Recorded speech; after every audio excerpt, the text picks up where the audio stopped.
নির্বাচনটা যত দেরি হয়েছে জনগণ তত ব্লাবের মুখোমুখি হয়েছে।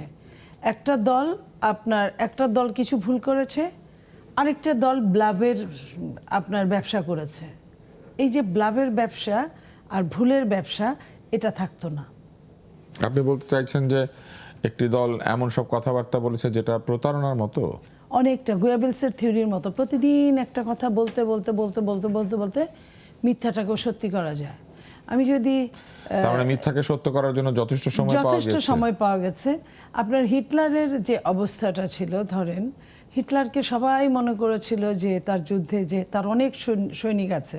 আমি ওই নুরেনবার্গ ওই বিল্ডিংটায় গিয়েছিলাম। আমাকে বললো যে এই তার এক এক ক্যাপ চেঞ্জ করতো, এক একখানে গিয়ে যখনই বিল্ডিংটার পেছনে যেত এক গ্রুপ, এবং ওরাই সামনে দিয়ে ঘুরতো, মাছ পাস করতো। শিয়ালের মুরগি দেখানোর মতো শিয়ালকোট নিতে এটা হিটলার করেছিল।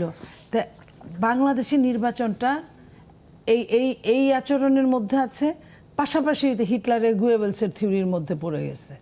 তো এই পড়ে যাওয়ার মধ্যে সাধারণ জনগণ এটা এইসব ডিজাইন বুঝে না।